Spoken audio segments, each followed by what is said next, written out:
करडी में दिलाई शपथ प्रेस क्लब में आयोजित कार्यक्रम में लिया हिस्सा।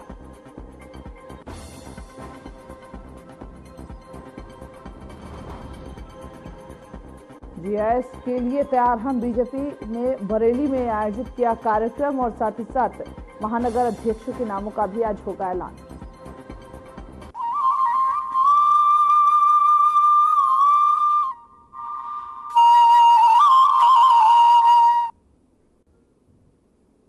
नमस्कार, उत्तराखंड के हमारे इस खास बुलेटिन में आपका स्वागत है। आपके साथ मैं अंजुली झा। तो चलिए बुलेटिन की शुरुआत करते हैं खबरों से। पुष्कर सिंह धामी ने चंपावत जिले के टनकपुर में प्रसिद्ध पूर्णागिरि मेले का उद्घाटन किया है। उन्होंने मां पूर्णागिरि को नमन करते हुए प्रदेश में समृद्धि, तरक्की और शांति की कामना की। सीएम धामी ने इस दौरान संपूर्ण पूर्णागिरि मेला क्षेत्र में भीड़ और आपदा प्रबंधन की दृष्टि से स्मार्ट कंट्रोल रूम और सीसीटीवी निगरानी तंत्र ठुलीगाड़ में स्थापित किए जाने का ऐलान किया। इस अवसर पर सीएम ने कहा कि उत्तराखंड देवभूमि में है, यहाँ पर हर जगह देवत्व विद्यमान है। उन्होंने कहा, पूर्णागिरि धाम उत्तराखंड का एक अहम धार्मिक स्थल है और कुंभ तथा कांवड़ के साथ सबसे ज्यादा भक्त यहाँ पर आते हैं।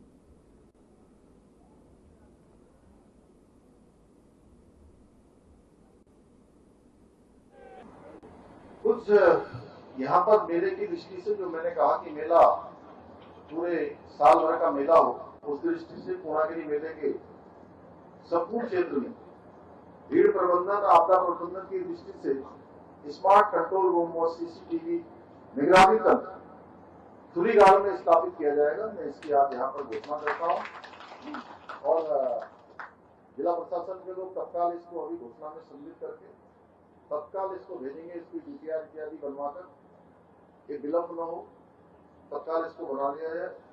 पूर्णागिरि मेले हेतु सेलागाड़ में बहुउद्देशीय प्रशासनिक भवन एक बनाया जाएगा, जिसमें मेला मजिस्ट्रेट, मेला अधिकारी, पुलिस चिकित्सकों आदि को एक स्थान पर एक साथ कार्य करने की सुविधा मिलेगी, जहां से पूरे मेले का संचालन और एक कंट्रोल के रूप में स्थापित होगा।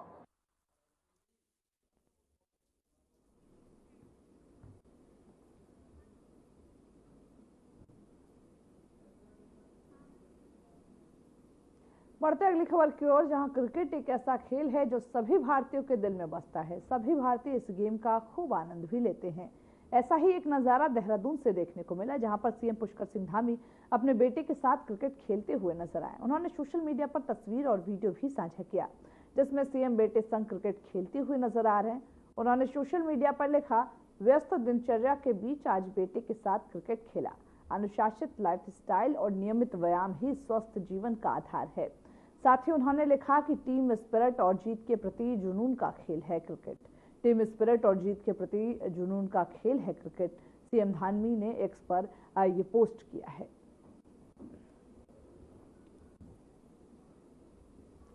तो तस्वीरें आप देख पा रहे हैं, जहां पर सीएम धामी, उत्तराखंड के जो सीएम हैं, वो क्रिकेट खेलते हुए अपने बेटे के साथ नजर आ रहे हैं। और साथ ही साथ उन्होंने कहा कि व्यायाम का एक बड़ा जरिया होता है खेल, यानी कि हम खेल खेल कर भी अपने स्वास्थ्य को स्वस्थ रख सकते हैं और एक व्यस्ततम दिनचर्या के बीच कुछ ऐसा समय निकाल सकते हैं जो हमारे शरीर के प्रति जो एक्टिविटी है हमारी वो दिखाती है और जो सुस्ती है शरीर में उसको भी दूर कर। तस्वीरें और सोशल मीडिया पर वीडियो भी साझा किया है, जो हम आपको लगातार टीवी स्क्रीन पर दिखा रहे हैं। और साथ ही क्रिकेट के बारे में कहा कि सभी भारतवासियों के दिल में बसता है और ये एक ऐसा खेल है जो हर वर्ग के लोग देखना पसंद करते हैं, हर वर्ग के लोग खेलना पसंद करते हैं। और साथ ही साथ इसमें हम भाग लेकर के इस खेल को खेलकर हम अपने शरीर को और ज्यादा स्वस्थ कर सकते हैं। उत्तराखंड की धर्मनगरी हरिद्वार में 2027 में होने वाला महाकुंभ, जो कुंभ मेला है, उसको लेकर विभिन्न राय सामने आ रही है। कुछ लोग इसे अर्धकुंभ मान रहे हैं, जबकि राज्य सरकार के शहरी विकास मंत्री प्रेमचंद अग्रवाल ने इसे पूर्ण रूप से कुंभ मेले के रूप में स्वीकार किया। मंत्री प्रेमचंद अग्रवाल ने यह स्पष्ट किया कि 2027 में हरिद्वार में होने वाला कुंभ मेले का आयोजन भव्य रूप से किया जाएगा और इसे कुंभ भी माना जाएगा। उन्होंने कहा कि इस बारे में सभी को जानकारी दी जा रही है और अधिकारियों के साथ लगातार बैठकें भी हो रही है ताकि कुंभ मेले की तैयारी सुचारू रूप से हो सके। हमारा जो एक कुंभ होने वाला 2027 में, इससे पहले की प्राथमिक बैठकें अन्य को बैठकें होनी है। ये सारी बैठकें, क्योंकि अभी तो 2025 है, 2027 और 25 के बीच में लगभग 2 साल का हमारे पास समय है। संतों पूजनीय संतों से भी हम मिलेंगे, सभी अखाड़ों से हम लोग मिलेंगे। माननीय मुख्यमंत्री जी एक प्राथमिक बैठक ले चुके हैं, हम लोग लगातार उन बातचीत कर रहे हैं। मेरी माननीय मुख्यमंत्री से भी चर्चा हुई है और अनेकों बार जब भी हमें मौका मिलेगा, जहां भी कोई सुधार की आवश्यकता होती है, कहीं संशोधन की आवश्यकता होती है, जो संबंधित हितधारक हैं, स्टेक होल्डर्स हैं, पूज्य संतगण हैं, सभी से हम चर्चा करेंगे, तत्पश्चात हम निर्णय लेंगे।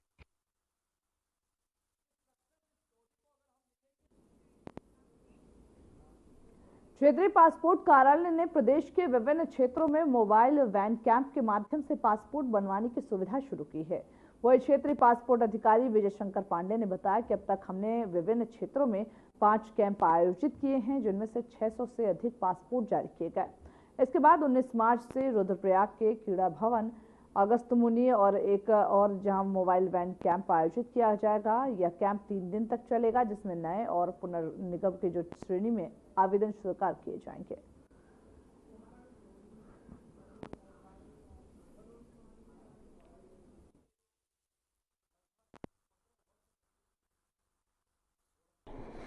देखें, जो हम अगला कैंप कर रहे हैं 19 से 21 मार्च 2025 में, ये अगस्त्यमुनि रुद्रप्रयाग में होने जा रहा है।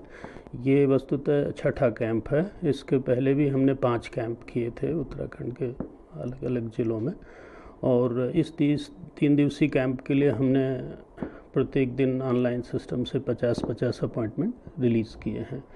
और इसके लिए आवेदक को हमारी एकमात्र अधिकृत वेबसाइट है passportindia.gov.in, उस पर जाकर ऑनलाइन अपॉइंटमेंट बुक करना है। वो उस पर जब वो भुगतान करेंगे तो इसके बाद ऑनलाइन अपॉइंटमेंट बुक करने के लिए उसमें जो अगस्त्यमुनि का विकल्प है वो अपने आप आता है। आवेदक उसको चुन के और अपॉइंटमेंट सीट जनरेट करके, और सभी जो आवश्यक दस्तावेज हैं वो असली मतलब ओरिजिनल और उसकी एक छाया प्रति भी लेकर उस दिन और उस समय वहाँ आएँ और उनका आवेदन वहाँ हम प्रोसेस करेंगे।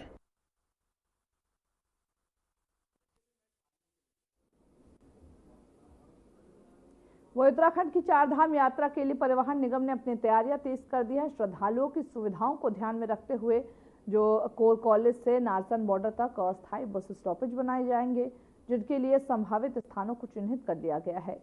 वही परिवहन निगम के अलावा पुलिस प्रशासन और अन्य विभाग भी यात्रा को सुगम बनाने के लिए अपनी ओर से प्रयास कर रहे हैं। रुड़की बस डिपो के एजीएम के मल्होत्रा ने यह बताया है कि हर साल 4 धाम यात्रा के दौरान उत्तराखंड में श्रद्धालुओं की भारी संख्या में भीड़ देखी जाती है और इसी को ध्यान में रखते हुए इस बार विशेष तैयारियां भी की जा रही हैं।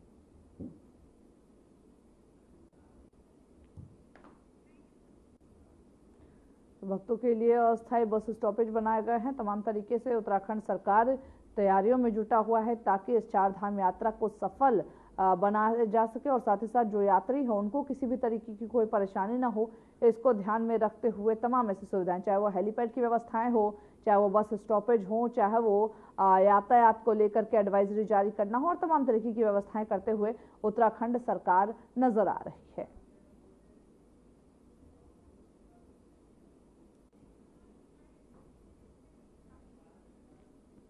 तो चलिए बढ़ते हैं अगली खबर की ओर, जहां पर देहरादून नगर निगम ने स्वच्छता रैंकिंग सुधार के लिए कार्यशाला आयोजित किया है। जहां नगर निगम ने शहर की स्वच्छता रैंकिंग में सुधार लाने के लिए लगातार प्रयास कर रही है और इसी कड़ी में नगर निगम सभागार में कार्यशाला का आयोजन किया गया, जिसकी अध्यक्षता नगर आयुक्त नमामि बंसल ने किया। यह कार्यशाला स्वच्छ सर्वेक्षण 2024 से 2025 से संबंधित थी, जिसमें नगर निगम के अधिकारी, पर्यावरण मित्र और सफाई व्यवस्था से जुड़े जो अन्य लोग थे वो शामिल हुए। वही नगर आयुक्त नमामि बंसल ने इस अवसर पर कहा कि स्वच्छ सर्वेक्षण के तहत नागरिकों से फीडबैक लिया जा रहा, जो शहर की स्वच्छता रैंकिंग में महत्वपूर्ण भूमिका निभाएगा। उन्होंने अधिकारियों और कर्मचारियों से अपील भी की कि वे अधिक से अधिक नागरिकों को इस अभियान से जोड़े और उन्हें जागरूक करें। भारत सरकार द्वारा एनुअल सर्वे है क्लीनलीनेस का, which is also the largest cleanliness survey in the world. उसी की प्रक्रिया के दृष्टिगत इस बार विशेष प्रयास किए गए हैं कि देहरादून शहर की स्वच्छता रैंकिंग इम्प्रूव हो, और उस पर जो विभिन्न मानक दिए गए हैं, स्वच्छता रैंकिंग के पैरामीटर्स दिए गए हैं, उनको ध्यान में रखते हुए विशेष रूप से हमने जो पिछली बार हमारी कमियां रह गई थी उनको ध्यान देते हुए, उन पर विशेष ध्यान देते हुए प्रयास किया है कि हमारी स्वच्छता रैंकिंग इस बार इम्प्रूव हो। विभिन्न वार्ड्स में कुछ वार्ड्स शीर्ष अधिकारियों को बांटते हुए हमने स्वच्छता पेट्रोलिंग शुरू कराई है, और स्वच्छता पेट्रोलिंग के आधार पर विजिबल क्लीनलीनेस में काफ़ी सुधार लाया है। इसके अलावा जनता से भी फीडबैक लगातार लिया जा रहा है। जो हमारा डोर टू डोर कलेक्शन में कुछ इश्यूज़ आ रहे थे उनको भी रिजॉल्व किया गया है। क्लीनलीनेस ऑफ रिवर्स से लेकर के सोर्स सेग्रीगेशन तक व्यापक प्रयास किए गए हैं, और आईसी यानी कि जन जागरूकता के लिए भी काफ़ी हमने स्टेक होल्डर्स के साथ में कार्यशालाएं आयोजित की हैं। तो पूरी उम्मीद है कि इस बार हमारी रैंकिंग में सुधार होगा।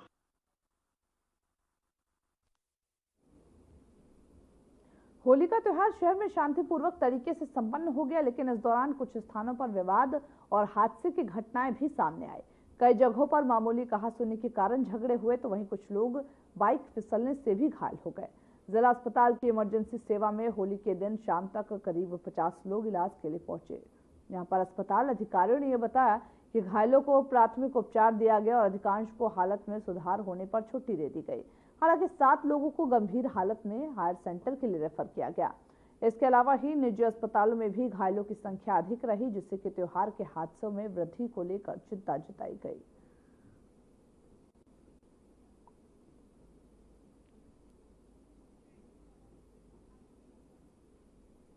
तहसील विकास नगर क्षेत्र के ग्राम पंचायत आदूवाला के दर्जनों ग्रामीण सप्ताह भर से पानी की किल्लत से जूझ रहे हैं।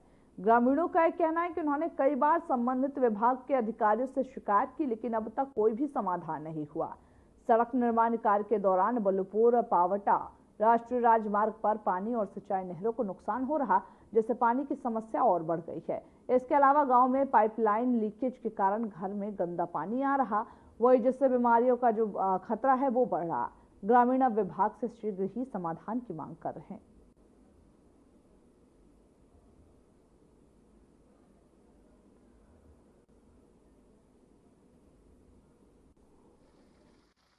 मेरा नाम पूरन सिंह है। मैं यहीं पर इस गांव में रहता हूं, और कम से कम 10 दिन हो गए हमारे घर में, यहाँ तक कि परसों तो दूर की बात है, हमारे को अपने टॉयलेट जाने के लिए भी पानी नहीं है।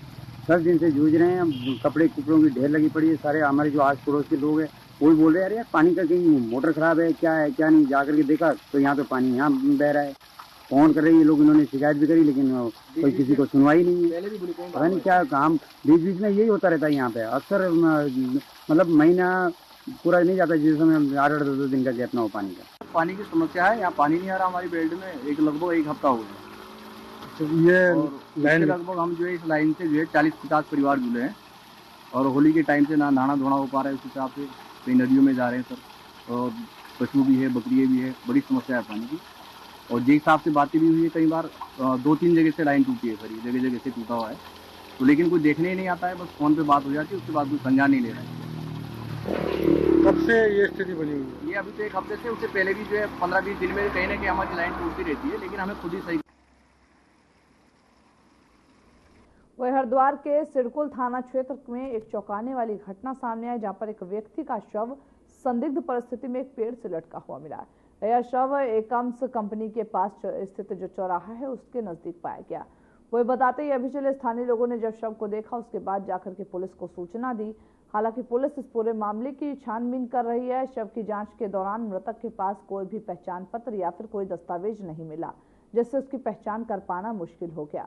पुलिस ने शव को अपने कब्जे में लेकर पंचनामा भरा और उसे पोस्टमार्टम के लिए जिला अस्पताल भेज दिया गया। फिलहाल मृतक की पहचान और इस घटना के कारणों की जांच की जा रही।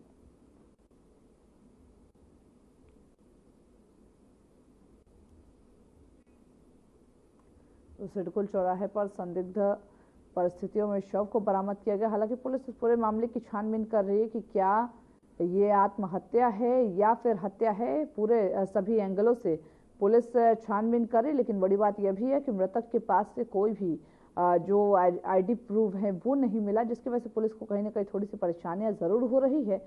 लेकिन आसपास के लोगों से पूछताछ किया जा रहा है, उसके बाद ही पुलिस इस पूरे मामले की छानबीन कर इस पूरे मामले का खुलासा करेगी।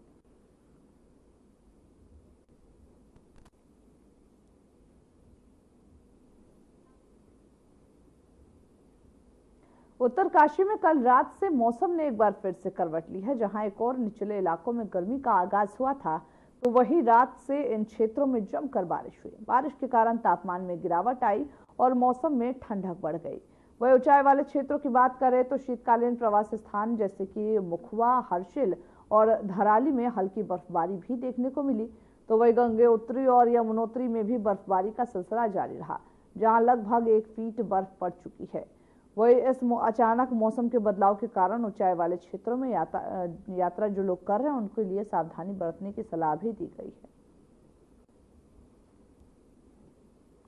उत्तराखंड में अचानक से एक बार फिर ने मौसम ने करवट ली है और साथ ही साथ बर्फबारी भी हुई, जिससे कहीं ना कहीं जो सैलानी वहां पर जाते हैं उनको परेशानी ना हो, उसको लेकर के उनको कहा गया है, उनसे ये रिक्वेस्ट किया गया कि वो संभल के थोड़ा चले। हालांकि इससे तापमान में भी गिरावट दर्ज किया गया है और निचले इलाकों में बर्फबारी हुई है। ऊंचाई वाले जो क्षेत्र है उसमें भी बर्फबारी हुई, जिसकी वजह से उत्तराखंड का मौसम एक बार फिर सुहावना हो चला है और लोगों को इसमें आनंद भी आते हुए नजर, जो सैलानी हैं वो वहां पर बड़ी संख्या में पहुंच करके इस बर्फबारी का मजा लेते हुए भी नजर आ रहे हैं।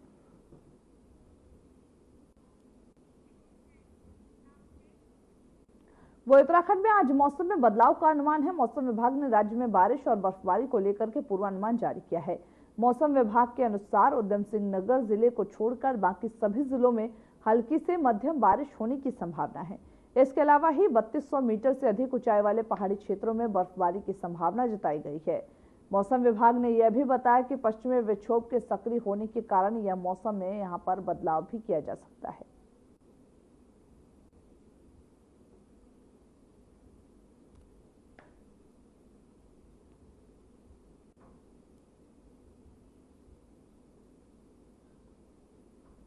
वो उत्तराखंड में होली के पर्व के बाद राजनीतिक हलचल तेज हो गई है। पार्टी संगठन के मुताबिक धामी सरकार में 4 नए कैबिनेट मंत्रियों की एंट्री हो सकती है, तो वही 1 से 2 मंत्रियों की छुट्टी भी तय मानी जा रही है।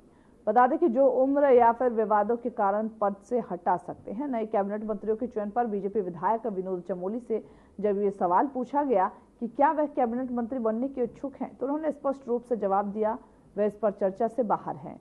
कहा कि जो भी जिम्मेदारी पार्टी सौंपेगी उसे पूर्व साथी जिस तरीके से ईमानदारी और निष्ठा के साथ निभाने के लिए वो तैयार हैं।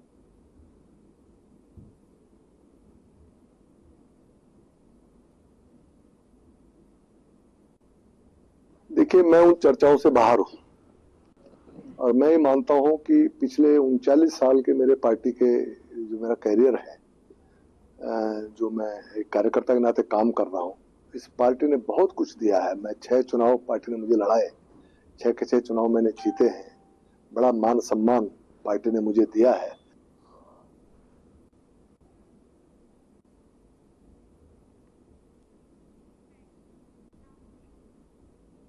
वही बीजेपी में धामी कैबिनेट के विस्तार की प्रक्रिया जोर शोर से चल रही है, जिससे नए चेहरों को मौका मिल सकता है। बीजेपी और संगठन के सूत्रों के मुताबिक उत्तराखंड की जो धामी कैबिनेट है उसमें जल्द ही विस्तार होने की संभावना है।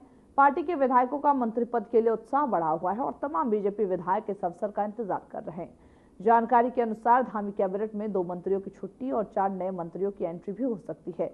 इसके साथ ही कयास ये भी लगाए जा रहे हैं कि कैबिनेट में गढ़वाल और कुमाऊं दोनों ही क्षेत्रों से 2-2 मंत्रियों की एंट्री हो सकती है। कार्यकर्ता हूं, जिस तरह का आदेश करेंगे उसका निर्वहन करूंगा और पार्टी ने मुझे यहां तक पहुंचाने का काम किया, मैं इसी में खुश हूं।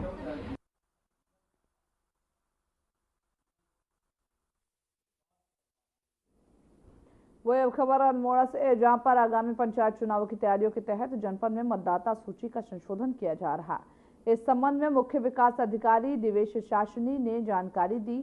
आगामी पंचायत चुनावों की प्रक्रिया को सफलतापूर्वक संपन्न करने के लिए निर्वाचक नामावलियों को 22 मार्च 2025 तक संशोधित किया जाएगा। मैसेज आप सभी के लिए ये रहेगा कि आजकल आप जैसे कि जानते हैं कि हमारे गांव में बहुत सारी खुली बैठकें हो रही हैं, क्योंकि हमारी पंचायत जो चुनाव आने वाले हैं उसकी निर्वाचन की जो हमारी इलेक्टोरल रोल्स हैं वो फाइनलाइज हो रहे हैं। तो मेरा आप सभी से अनुरोध है कि आप बढ़ चढ़ कर हमारे इन इलेक्टोरल रोल्स के लिए जो डिस्कशंस में खुली बैठकें हो रही है उसमें पार्टिसिपेट कीजिएगा एंड अपने ऑब्जेक्शंस, अपने नेम करेक्शंस और इससे रिलेटेड कोई भी इशू हो तो आप जरूर उन्हें हमें प्रॉपर अपने एप्लीकेशन फॉर्मेट में दीजिएगा, सो दैट हम चाहते हैं कि सभी लोग, जितने भी हमारे अल्मोड़ा की जनता है, इसमें उनका नाम सही रहे और अगर कोई त्रुटि होती है तो वो त्रुटि ठीक हो जाए। तो मेरा अनुरोध है कि आप सब लोग खुली बैठकों में जितनी भी हमारी बैठकें हो रही है उसमें प्रतिभाग कीजिएगा। एंड अगर कोई और इशू भी रहता है तो आप लोग हमारे ब्लॉक ऑफिसेज में भी जा सकते हैं जिनकी पांडुलिपियां पड़ी हैं और अपने गांव के या कोई भी इशू हो उनको देख सकते हैं पांडुलिपियों को और अपने इश्यूज को नोट करा सकते हैं, ताकि हम इस कार्यक्रम को और जो हमारे इलेक्टोरल रोल है उसको बहुत क्लीन बना सके। वही चारधाम यात्रा 2025 की शुरुआत 30 अप्रैल से होने जा रही है और इस साल यात्रा को लेकर के परिवहन विभाग ने यात्रियों की सुरक्षा और सुविधा को सर्वोच्च प्राथमिकता दी है। देहरादून के आरटीओ सुनील शर्मा ने यह बताया है कि इस साल चारधाम यात्रा के लिए लगभग 1800 गाड़ियां उपलब्ध रहेंगी, जो तीर्थ यात्रियों को आरामदायक और सुरक्षित यात्रा सुविधा प्रदान करेगी। सुनील शर्मा ने यह भी कहा कि जो विभाग है वो टूर ट्रेवल्स ऑपरेटर और टेम्पो ट्रेवल्स एसोसिएशन के साथ बैठक कर रहा, ताकि यात्रियों को हर संभव सहूलियत और सुरक्षा मिल सके।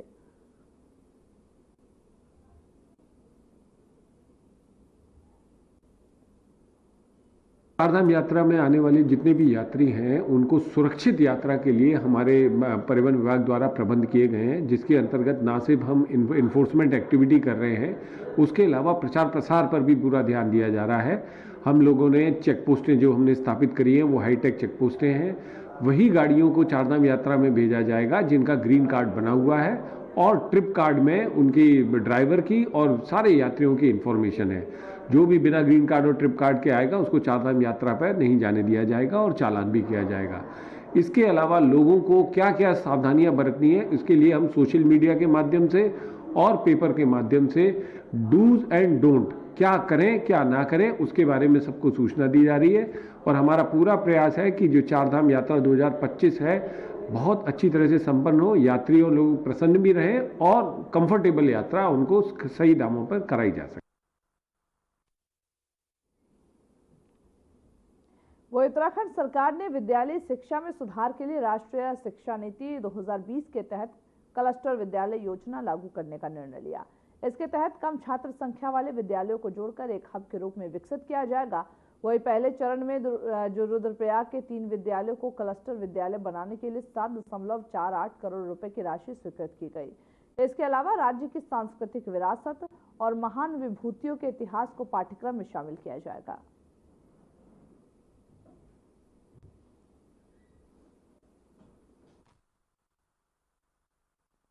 नहीं, देखिए, माननीय मुख्यमंत्री जी द्वारा इसकी घोषणा की गई थी और माननीय मंत्री जी ने भी इसकी लगातार समीक्षा की थी और इसमें प्रदेश के समस्त जिलों के हम लोगों ने विषय विशेषज्ञ सम्मिलित करते हुए हमारी विरासत नाम से एक पुस्तक तैयार कराई है। उसमें जो उत्तराखंड राज्य के आंदोलन का इतिहास है उसके साथ ही साथ जो उत्तराखंड की संस्कृति है, तो यहाँ के लोक पर्व हैं, लोक गीत हैं, लोक परिधान हैं, या जो भी हमारी इस तरह की लोक कहानियां हैं, वो सभी को समेटते हुए हम लोगों ने पुस्तिका तैयार की है। और हर जो हम कह सकते हैं कि उत्तराखंड के जो अनेक पहलू हैं, उन पहलुओं को इसमें सम्मिलित किया गया है, ताकि जो आने वाली पीढ़ी है वो उत्तराखंड के इतिहास के बारे में जाने, यहाँ के आंदोलन के इतिहास के बारे में जाने, अपनी सभ्यता और संस्कृति से परिचित हो सके। और उसको माननीय मंत्रिमंडल की मंजूरी दे दी गई है, मिल गई है। अब उसको जो हमारे पाठ्यक्रम है उसमें लागू करके बच्चों को पढ़ाया जाएगा।